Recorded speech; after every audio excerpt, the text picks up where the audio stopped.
Okay, let's see what I've got here. I had sinus infections all the time, so I had a surgery. Did you? Okay, guys, would you like to settle in, I'll be please? doing it again tomorrow.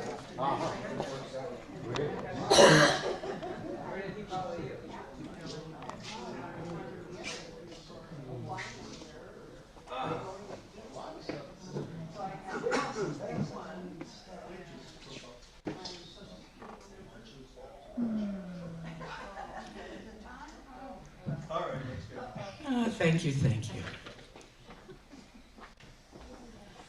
Just want to say hello to everybody. Welcome. It's such a glorious day. Good morning.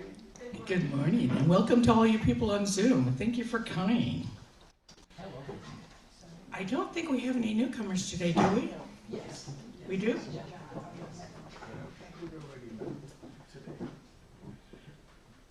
No, I think we're good. Is there anybody new on Zoom? Anybody raising their hand on Zoom?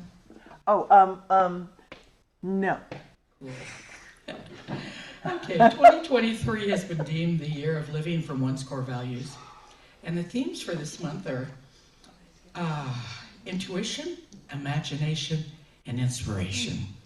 So we're going to hear some really, really glorious more thoughts. I love it that we have different speakers because I get different thoughts and different snippets out of everybody's talk, so it works really well. So let's start with John LaLonde doing some music, and then after he is through with that, would you please go into a silent meditation? Thank you. Morning, everyone. Good morning, John. So I'll just play for a moment and then we'll just go silent. Is your mic on? Yes? Okay, seems like it.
very gently become aware of my voice. Bring yourself back into your body and anchoring down into your feet. And run into Earth's core, centering and grounding. And when you're ready, open your eyes, looking downward, and experience the God is, we are, and all is well.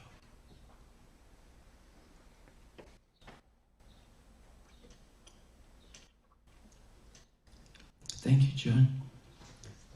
I felt like riding your waves of the sound, and like it was a bird. And then I was flying in the sky, and then I heard the birds outside, and I looked down, and it was like a nest with all these little babies in, just flying around it. I love the experiences I have here when everybody meditates together. It's so awesome. Thank you. Thank you. Now we're in for a treat. We get a spiritual thought today from Reverend Joe Bull.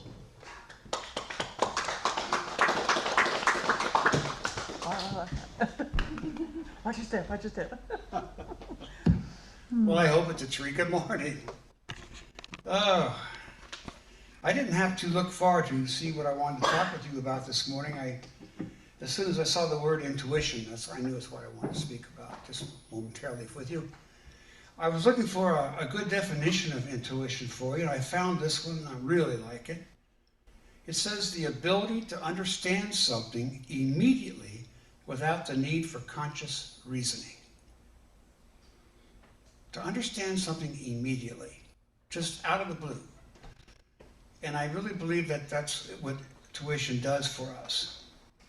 It feels like a calm inner knowing that we can trust and know that when we need it, it kicks in. We don't have to ask for it or come on, kick in for me. It just comes automatically. It's embedded in all of us. God's source embedded that in us. It's like a sixth sense kind of a feel for me. Let's see, what are those five senses? There's touch, and there's smell, and hear and see. What am I forgetting? Taste. Taste, yes. And then there's intuition. Intuition. It signals us when we have something suddenly happening to us or with us, doesn't it? I know you've all had that feeling. I know as a young correctional officer working in the jail with the inmates, I felt like I was doing time there sometimes with them. But 95% of the time, everything went well, no worries. But 5% of the time, something around me told me to pay attention. And I think that was my intuition kicking in. Had it not, I think I could have been seriously injured or maybe even killed. Who knows? But I had some tough situations, and that kicked in for me. And it made me aware of my surroundings in a perfect knack of time to keep all of us safe. Same thing as a young officer working patrol.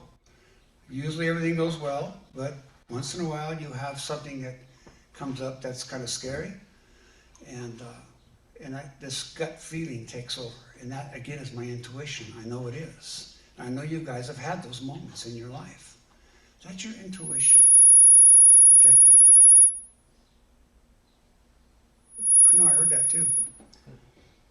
Try the mic just a little, turning it to the wall a little bit. There you go. Like just, that? Just see. I'm guessing. It's intuition. It's my intuition. Her intuition is kicking in for me. Okay.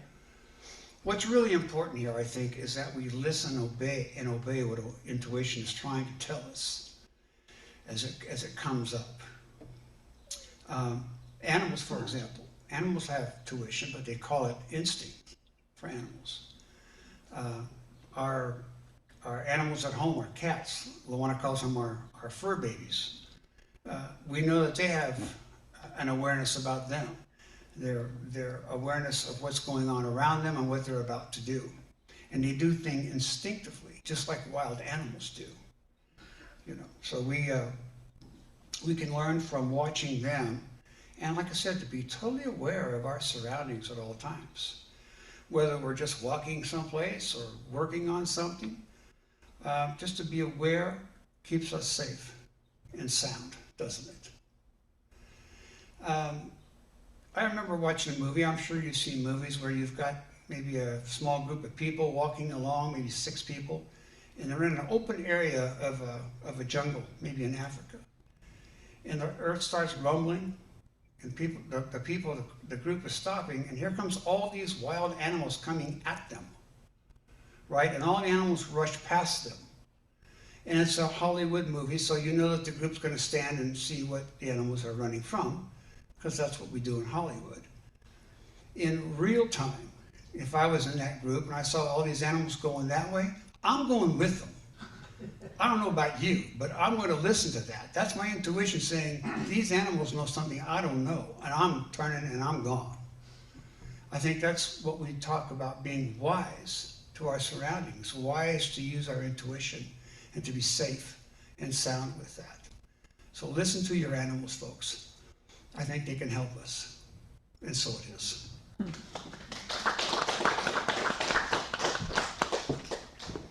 When I get on after you, Joe, and the mic's way up there, I realize how short I am. Now we're going to have some more music from John LaLonde, please.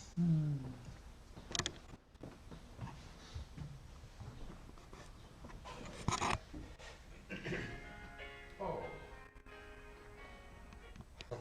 I'm going to use a backing track if you couldn't tell. Fat fingered that one.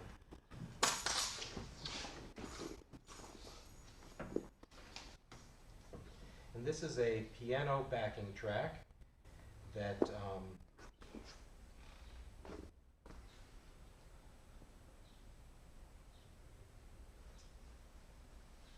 is a piano player. It's Ron Boltman who provided this backing track. It's entitled Sunrise.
John, I could just sit here and listen to that for a whole hour. Thank you. And now, our second treat of the day. Well, actually, third. We had music and then we had Joe. Now we get Reverend L.J. Poole. We do? Oh, no, we don't. LJ went through a transformation today. It's okay. I'm It's so all right. confused. I'll just go sit in the corner. Go sit. Well, I've had some different introductions at times, but And you're a treat, too. yeah, I'm a treat too. What the heck, you know. I know you are all used to seeing me up here being, well, let's face it, stunningly handsome and tremendously brilliant and just absolutely witty and extremely humble. But today you're going to see me being really brave. Ooh. That's right, because I'm going to talk about intuition. Now, true, Joe already led us down this path into intuition. But I'm going to go deeper. I'm going to go way into the marshland, being led along. And you have to be careful with intuition because it can leave you there stranded and lost. But I'm going to ask you to go with me. We're going to go deep into intuition and how it can affect our lives. But the problem with intuition, of course, is that it's invisible. You can't get a hold of it. It's like that Taoist saying, looked at, it cannot be seen. Listened to, it cannot be heard. Grasp at, it cannot be touched. So how do we deal with something that we can't see or hear or touch? Well, usually we approach it with anecdotes, with stories about intuition. So, you hear the story about the woman who went into the casino and went to the roulette table and said, this came to me to bet on number 17. I don't remember going to say that. And she bet on 17 and won $10,000 just like that. Wow, proves intuition is real. And that could be, it could have been divinely inspired intuition. But what we don't hear about is the other 99 people who were in there and just absolutely knew what number they should bet on, only it didn't work. Or they walked down and said, this slot machine is it, I can tell, and they use that and they lose. But we know those people are there because casinos make millions and millions of dollars. And they don't make millions of dollars from people who win. They make it from the people who absolutely knew they were going to win, but instead they lost. So does that mean intuition isn't real? Well, no.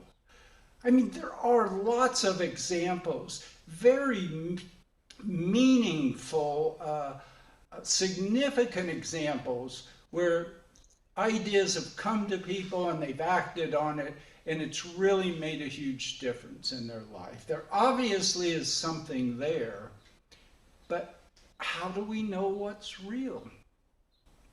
What's not just a thought in our mind? I mean, people, truthfully, aren't really good at intuition. And sometimes it's disastrous for them, not just bad, they lost $50, but disastrous. There's a recent story from Kenya, and I first heard about this from Joyce, but they're an evangelical country where anyone who is inspired can become a minister, if you will, and go preach. And so there was this cab driver who was just sure that he had inspired intuition from God, and he went out into the countryside and he was preaching about it, and all the thousands of people came to hear him.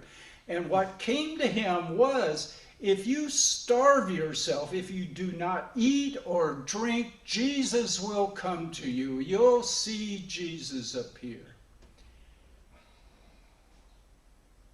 And later, the authorities checked into missing people and found over 100, and I think the numbers are growing, of mostly children and women who starved to death. Now, what kind of thought came into their mind to say, this is right, this is the way to go, to the point that they starved themselves to death? How do we tell real intuition? Why do we make these kind of mistakes? And psychiatrists give us some lead on this. They talk about motivated perception and confirmation bias. Motivated perception meaning we have some kind of motivation and we're likely to see things that fit that motivation.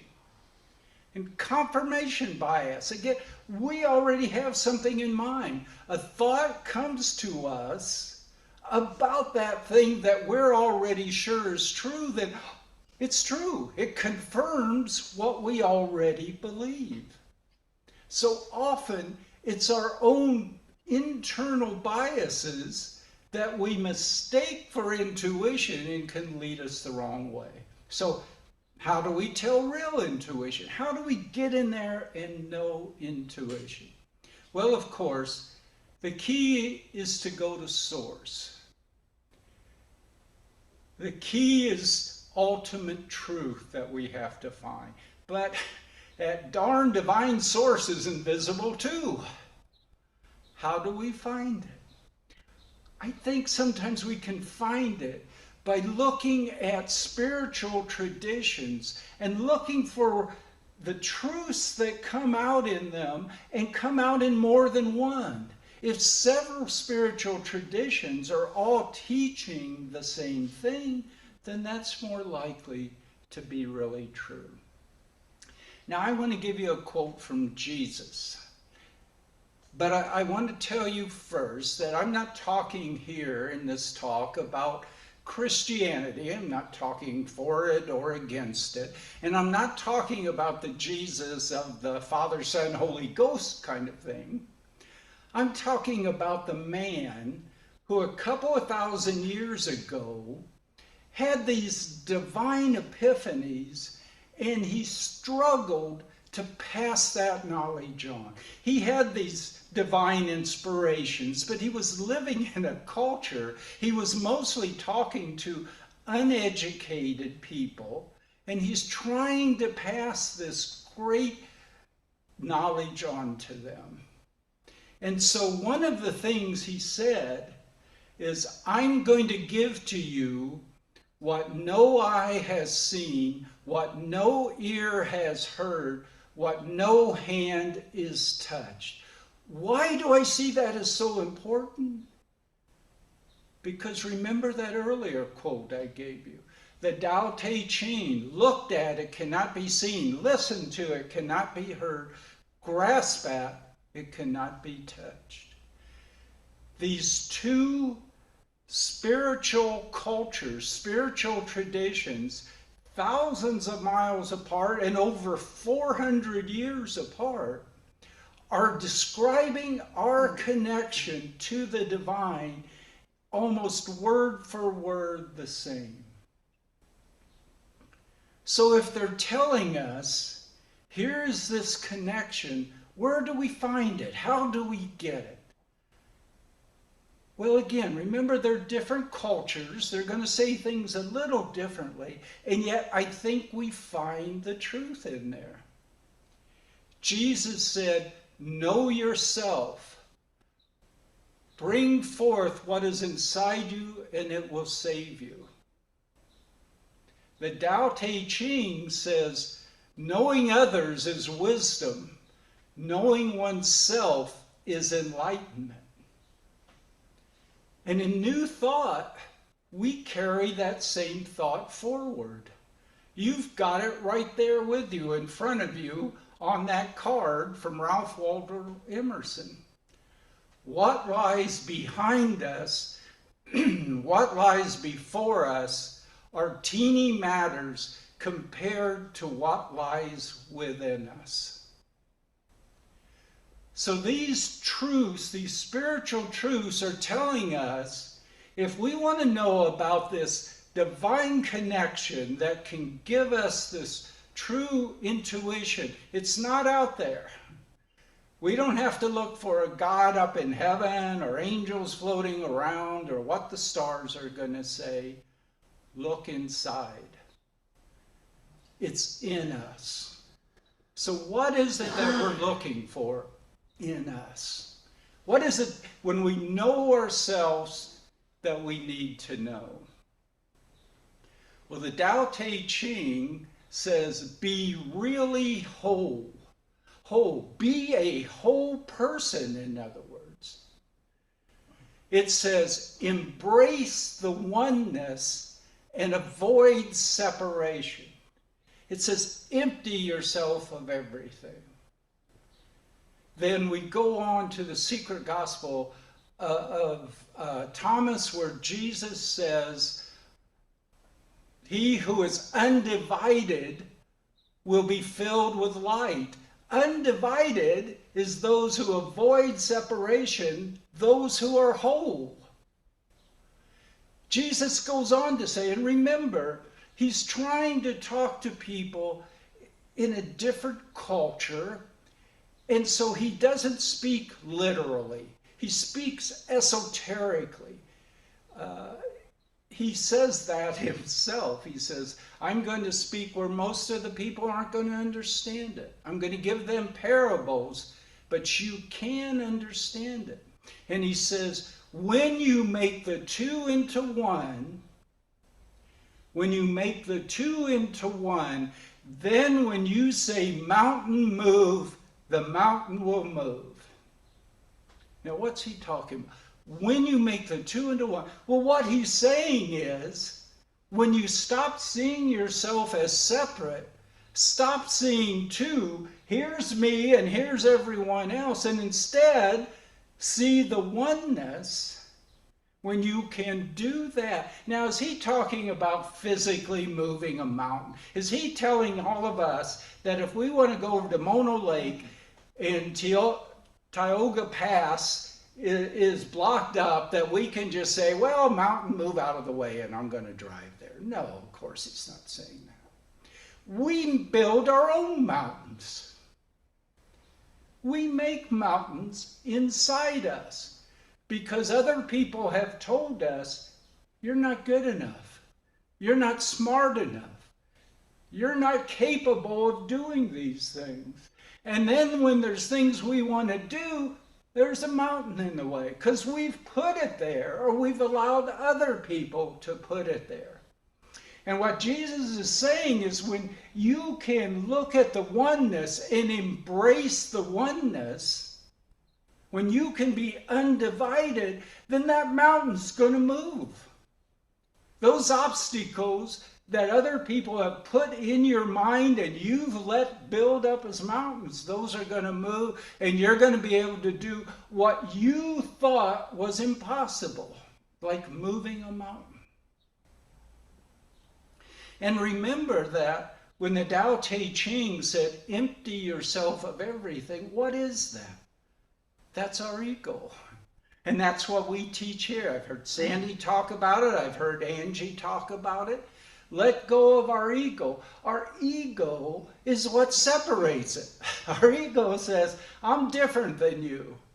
I'm better than you.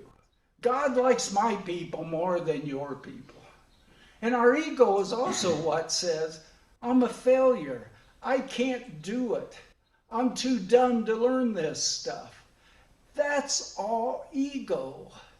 And so, if we're lost, if we can't find the right answers, if we don't know which way to go, and we need inspiration, but we need divine inspiration to put us on the right track, then we embrace the one, we become whole, we avoid that separation, we become undivided, we empty ourselves of our ego, and when we are empty, then divine light will flow into us. Divine wisdom will come in, and we'll know that the thoughts that come to us as inspiration will lead us through divine right action to the right way. Yes.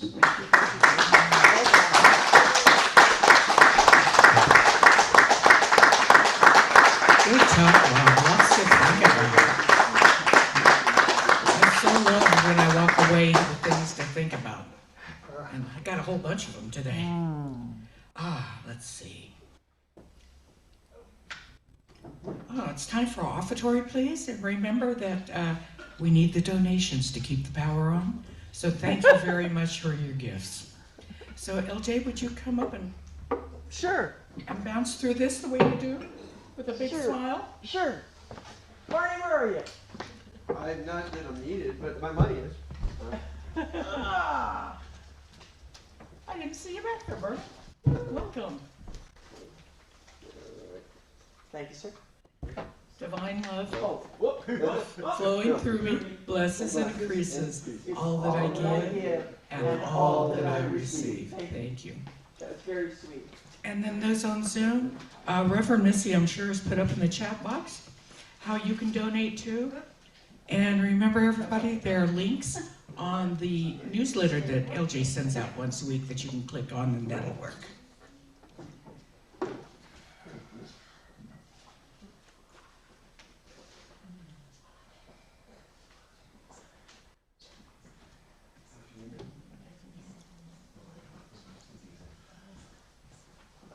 Oh, thank you, I feel so old-fashioned. I kind of like it. Yeah, Yeah, I'm good. just for a second. I'm an old-fashioned boy. Me too. Well, girl, They're so cute but doesn't together. matter. Identify. Person. Let's see, Reverend Joe Bull is our prayer partner this week. So if you'd like a prayer. Was that wrong too? No. I kicked the camera. Oh, My bad. okay. I'm willing to be corrected, so if it is. So anyway, go see Joe back there. He does great treatments from the heart, and you know that they work. Thank you, Joe. Next week's speaker is LJ, Reverend LaLonde Bull. That's where I got that. I knew your name was down somewhere. Oh, it's been such a wonderful day, an inspiring day. Thank you guys so much. Well, join me in the prayer of protection, please. I have an announcement. Oh, we had announcements at the beginning. You didn't have one then. Didn't I ask? I didn't. Okay, let me read again. See, I wasn't wrong. I know you're always right. Oh, I wouldn't go that far. I don't think I'm always right, but yeah. Men's group this Wednesday night here at the sanctuary. I'll also be on Zoom with you. All men are invited. Come and join us. We have some great conversations. That's 6 o'clock this Wednesday. Thank you. Thank you.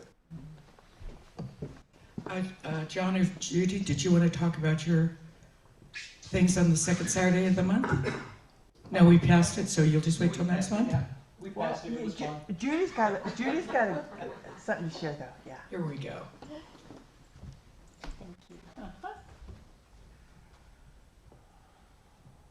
On the second Saturday of the month, we have a flute circle.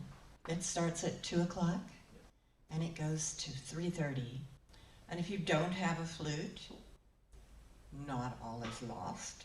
John has flutes for you to be able to borrow and learn. And even if you just like to come and listen, it's wonderful. And then at 4 o'clock, we start our drum circle that we had last night. And it was magnificent. It's from 4 to 5.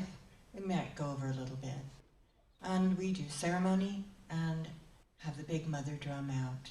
If you have a drum, bring it. And if you don't have a drum, we have some that you can borrow.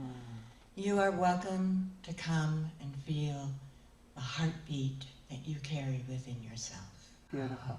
Oh. What's so great about these groups is that they're so healing. So if you need a healing, someone you know needs a healing, you don't have to actually take up an instrument. You can come down here and sit here and let it wash over you. Let it go into your heart, into your body, and out picture from you. It all makes the world a better place. Thank you both. Oh, would you all say the prayer of protection with me, please? The light of God surrounds me. The love of God enfolds me. The power of God protects me. The presence of God watches over me. The energy of God is me. Wherever I am, God is, and all is well. Oh boy, I feel that in the pit of my stomach. John, would you give us a closing song and just rouse us out?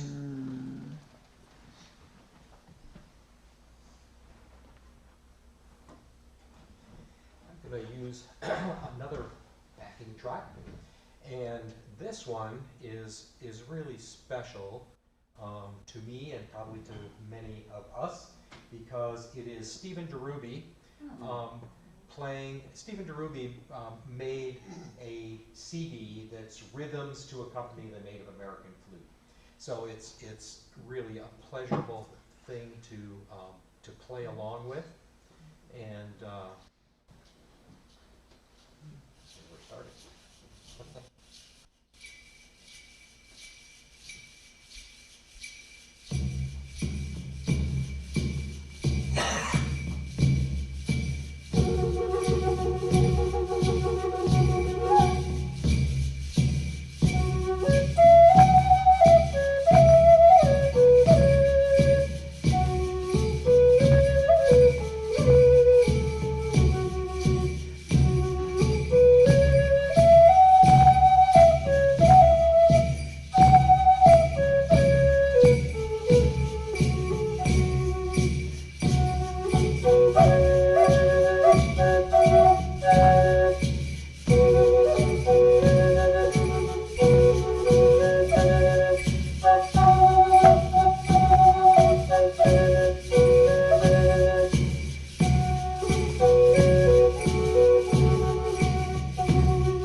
John. God, it's been a great day, an inspiring day. Thank you, everybody. Go out there, be safe, and remember that God is, we are all, and all is well. Have a great week. Thank you.